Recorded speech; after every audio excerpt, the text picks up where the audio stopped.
कार्यकर्तागण, आज आप लोग देश में व यहाँ आपके उत्तर प्रदेश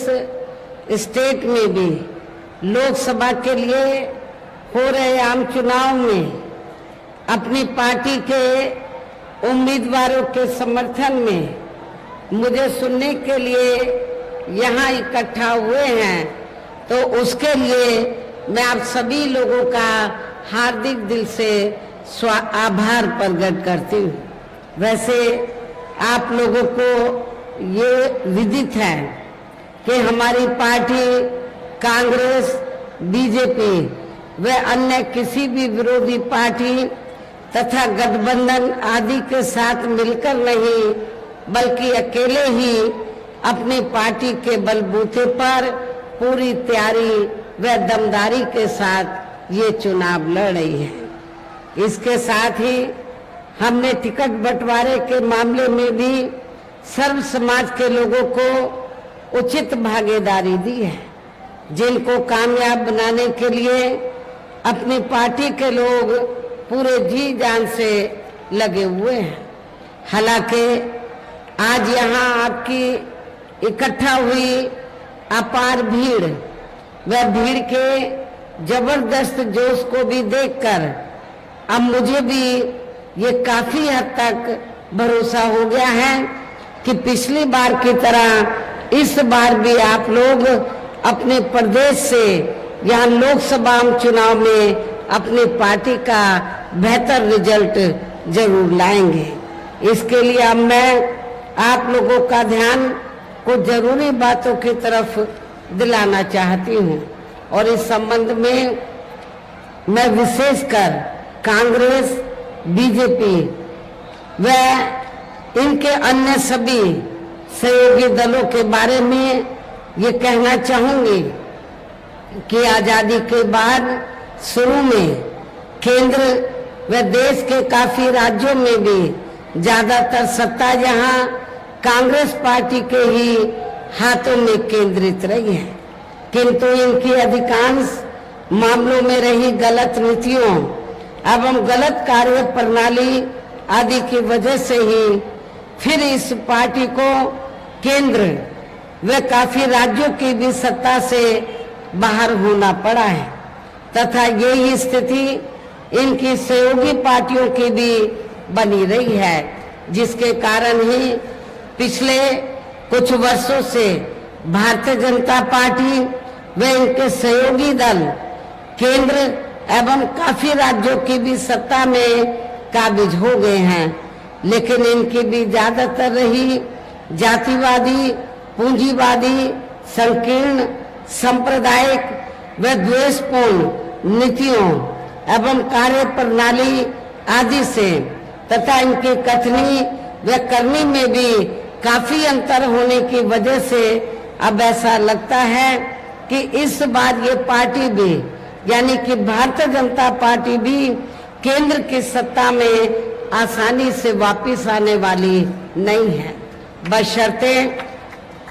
यदि ये चुनाव इस बार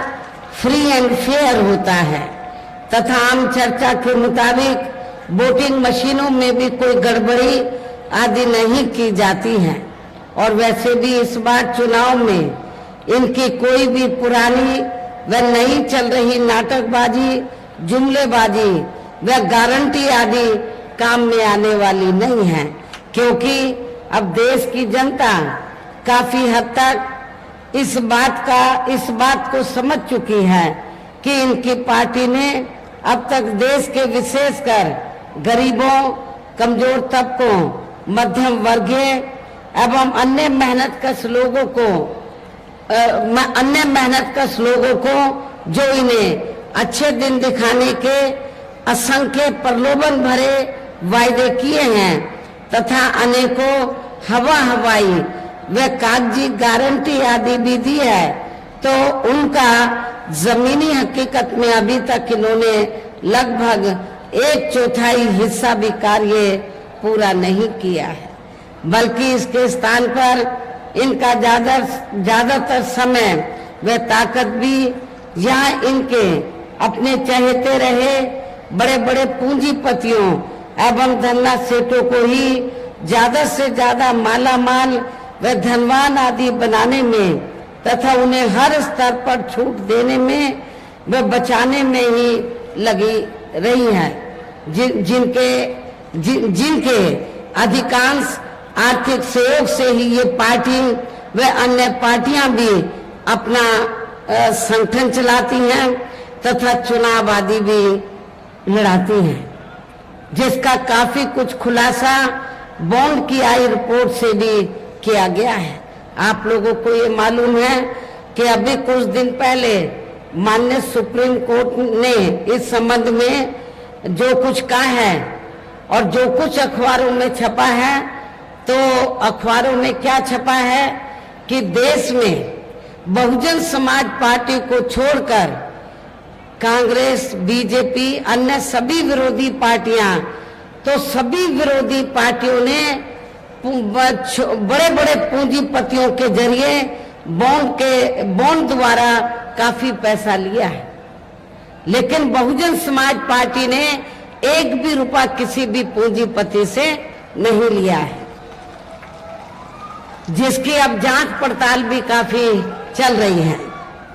और आप लोगों को मालूम है, मैंने बार बार ये कहा है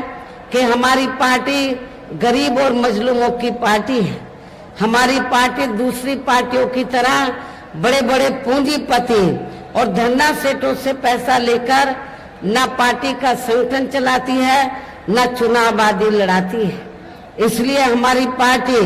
चुनाव में भी और संगठन को चलाने के लिए भी अपनी पार्टी के कार्यकर्ताओं से ही थोड़ा थोड़ा आर्थिक सहयोग लेकर तो संगठन को भी चलाती है, चुनाव आदि भी लड़ाती है। इसके साथ ही अब ऐसा लगता है कि कांग्रेस पार्टी की तरह ही बीजेपी ने भी केंद्र के तमाम सरकारी जांच एजेंसियों का ज्यादातर राजनीतिकरण ही कर दिया है। इसके अलावा देश के किसान वर्ग भी वर्तमान बीजेपी की सरकार में शुरू से ही अपनी विभिन्न समस्याओं को लेकर काफी ज्यादा दुखी व परेशान रहे हैं और अभी भी है, जबकि यूपी में 4 बार हमारी पार्टी की रही सरकार ने इनके हितों का भी हर स्तर पर विशेष ध्यान रखा है। इतना ही नहीं बल्कि केंद्र में पूर्व की रही कांग्रेसी सरकार की तरह ही वर्तमान भाजपा सरकार में भी इनकी जातिवादी, हीन, सांप्रदायिक एवं पूंजीवादी सोच व नीतियों के चलते ही पूरे देश में सर्व समाज में से खासकर गरीबों, दलितों, आदिवासियों, पिछड़े वर्गों, मुस्लिम एवं अन्य धार्मिक अल्पसंख्यक समाज के लोगों का भी पूर्ण रूप से विकास व उत्थान आदि नहीं हो सका है। और इस संदर्भ में वैसे आप लोगों को ये मालूम है कि पूरे देश में यहाँ दलितों, आदिवासियों एवं अन्य पिछड़े वर्गों का सरकारी नौकरियों में वर्षों से अधूरा पड़ा आरक्षण का कोटा भी अभी तक पूरा नहीं भरा गया है। विशेषकर एससी व एसटी वर्गों के सरकारी कर्मचारियों का पदोन्नति में आरक्षण भी अब काफी हद तक प्रभावहीन ही बना दिया गया है। और इस मामले में आप लोगों को ये मालूम है कि जब उत्तर प्रदेश में समाजवादी पार्टी की सरकार थी, तो समाजवादी पार्टी की सरकार ने इन वर्गों के सरकारी कर्मचारियों का पदोन्नति में आरक्षण बिल्कुल खत्म कर दिया था। साथ ही केंद्र व राज्यों में भी विरोधी पार्टियों की रही सरकारों में इन सभी वर्गों को प्राइवेट सेक्टर में आरक्षण दिए जाने की व्यवस्था किए बिना ही इनकी सरकारों के ज्यादातर सरकारी कार्य अब प्राइवेट सेक्टर के जरिए ही इनके बड़े बड़े पूंजीपतियों व धन्ना सेठों आदि को ही दिए जाने के कारण अब इनको पूरे देश में आरक्षण का बहुत कम लाभ मिल पा रहा है। इसी प्रकार इनका अन्य और मामलों में भी शोषण व उत्पीड़न आदि होना अभी तक भी बंद नहीं हुआ है। इसके साथ साथ मुस्लिम व अन्य धार्मिक अल्पसंख्यक समाज के लोगों की भी हालत हर स्तर पर यह काफी ज्यादा खराब व दयनीय बनी हुई है। इतना ही नहीं बल्कि पिछले कुछ वर्षों से केंद्र व अधिकांश राज्यों में भी बीजेपी व आरएसएस की सरकारों के चलते हुए अब इनका विकास एवं उत्थान आदि होना भी काफी हद तक बंद सा ही हो गया है। आए दिन इन पर खासकर हिंदुत्व की आड़ में हो रही जुल्म जाति भी यहाँ काफी ज्यादा चरम सीमा पर पहुंच चुकी है। इनके साथ साथ अपर कास्ट समाज में से विशेषकर गरीब लोगों की भी हालत हमें कोई खास अच्छी नजर नहीं आती है। और सबसे बड़े दुख की बात यह है कि जब से यूपी में बीजेपी की सरकार बनी है तो तब से पूरे यूपी में अपर कास्ट समाज में से खासकर ब्राह्मण समाज का भी काफी ज्यादा शोषण व उत्पीड़न हुआ है। हर स्तर पर ब्राह्मण समाज का भी काफी ज्यादा शोषण व उत्पीड़न हुआ है। ये बात भी किसी से छिपी नहीं है। इनके गलत कृषि नीतियों के कारण किसान वर्ग भी आए दिन आंदोलित ही रहता है। साथ ही इनके गलत आर्थिक नीतियों की वजह से देश की अर्थव्यवस्था पर भी इसका काफी बुरा प्रभाव पड़ा है, जिससे यहाँ विशेषकर छोटे एवं मध्यम वर्गीय व्यापारी वर्ग भी काफी ज्यादा दुखी व परेशान है। और अब केंद्र में पूर्व की रही सरकारों की तरह ही वर्तमान भाजपा सरकार में भी यहाँ पूरे देश में गरीबी, बेरोजगारी एवं महंगाई आदि भी लगातार काफी ज्यादा बढ़ रही है। देश में हर स्तर पर फैला भ्रष्टाचार भी अभी तक खत्म नहीं हुआ है। साथ ही अपने देश की सीमाएं भी अभी तक पूरे तौर से सुरक्षित नहीं है। ये भी बड़े चिंता की बात है।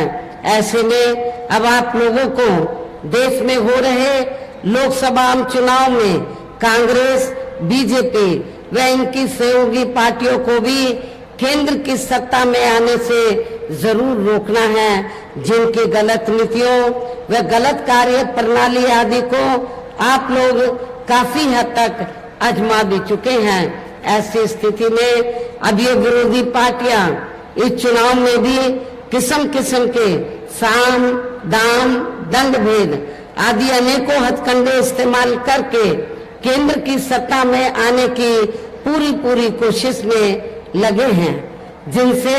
अपनी पार्टी के लोगों को हर स्तर पर काफी ज्यादा सावधान रहना है। और इस मामले में विरोधी पार्टियां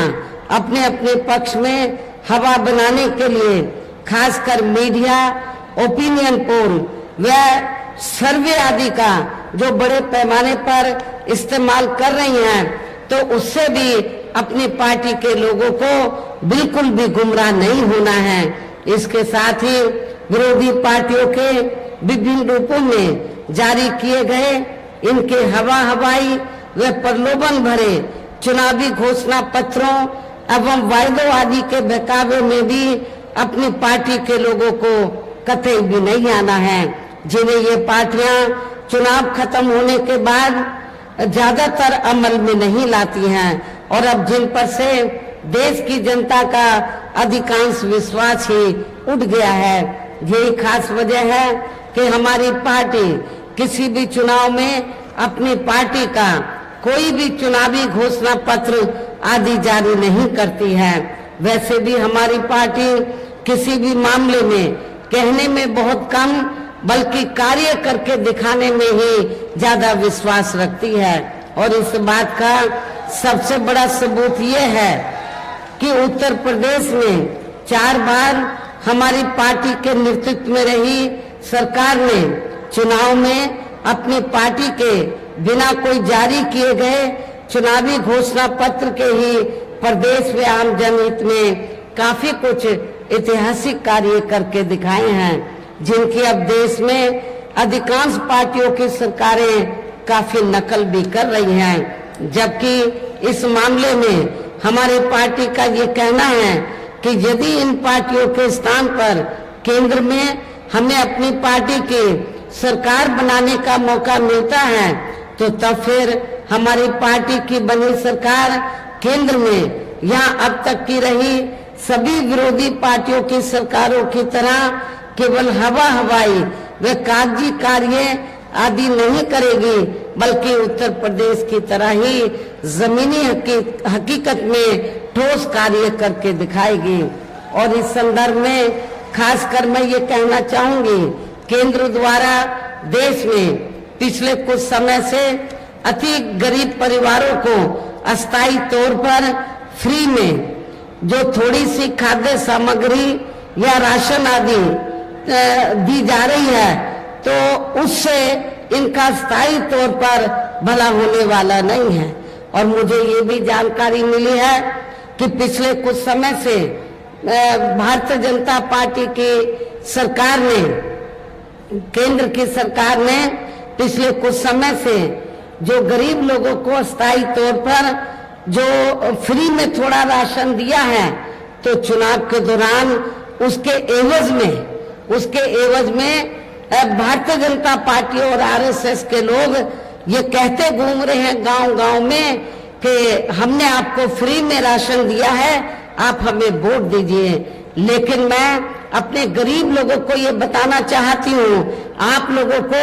जो भी फ्री में राशन दिया गया है, ये भारतीय जनता पार्टी की सरकार ने नहीं, श्री नरेंद्र मोदी जी ने नहीं, अपनी जेब से नहीं दिया है, बल्कि जो आप लोग टैक्स लेते हैं वो उस टैक्स के पैसे से आप लोगों को फ्री में राशन दिया जा रहा है। ये किसी की मेहरबानी नहीं है, ना बीजेपी की, ना श्री नरेंद्र मोदी जी की। ये भी आप लोगों को मैं बताना चाहती हूँ। और वैसे भी इनकी ये जटिल समस्या, गरीब लोगों की ये जटिल समस्या देश में हर हाथ को काम देने से ही केवल दूर हो सकती है, जिसकी तरफ हमारी पार्टी की बनी सरकार विशेष ध्यान देगी। साथ ही देश में पिछले काफी वर्षों से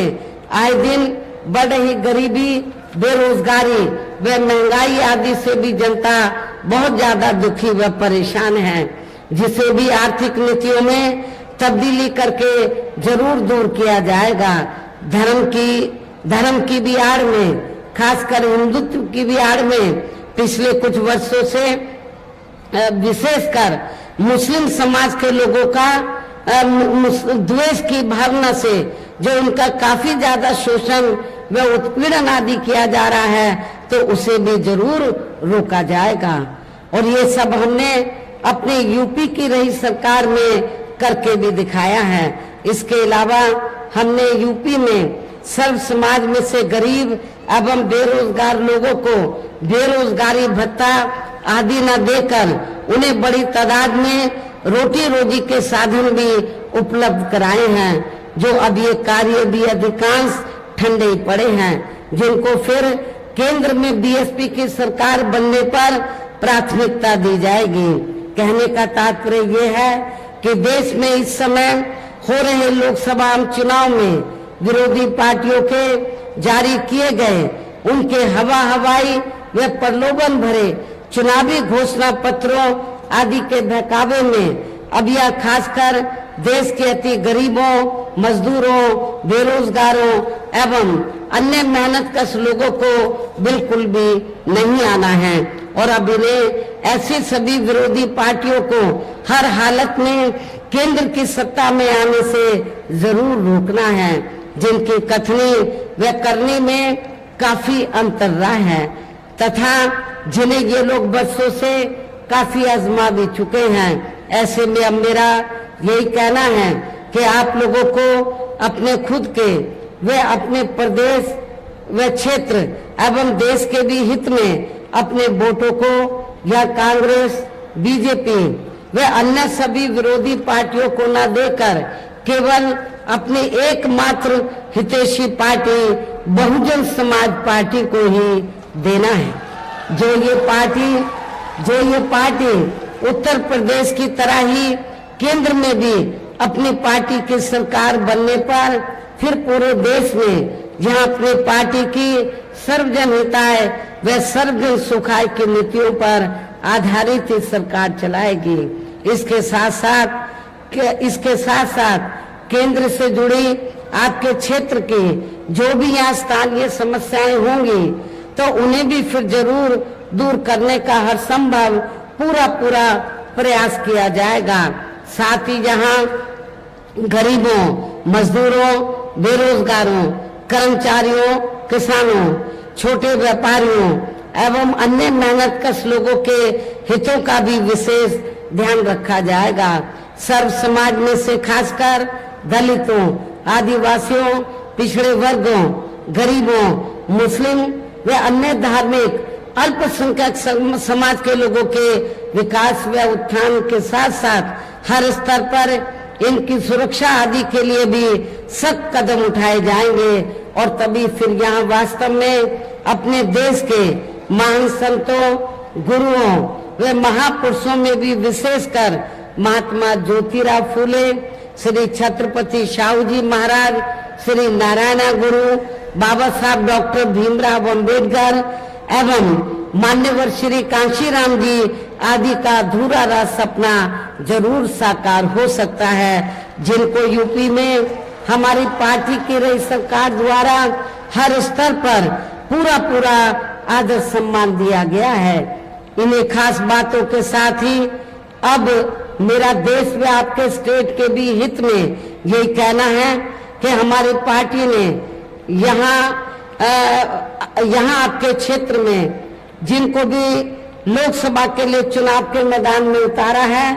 जो आपके सामने यहाँ मंच पर भी मौजूद हैं, तो उन्हें आपको जरूर कामयाब बनाना है, जिसके लिए यहाँ पार्टी के सभी स्तर के छोटे बड़े पदाधिकारी एवं कार्यकर्ता गण आदि पूरे जी जान से लगे हैं। और अब अंत में मेरा यही कहना है कि आप लोगों को वोट पड़ने वाले दिन यहाँ बीएसपी के अपने सभी लोकसभा उम्मीदवारों को अर्थात आपके क्षेत्र में हमने हरदोई जो सुरक्षित लोकसभा की सीट है, तो हरदोई सुरक्षित लोकसभा की सीट से श्री भीमराव अंबेडकर को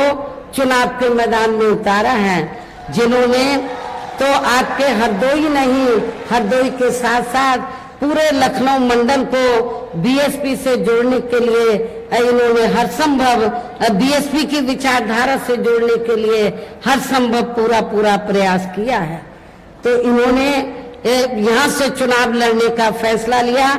और इनको जिताने के लिए मुझे ये जानकारी मिली है कि आप लोग पूरे जी जान से लगे हैं। मिश्रिक, इसके बगल में मिश्रिक सुरक्षित लोकसभा की सीट है, यहाँ से हमने श्री BR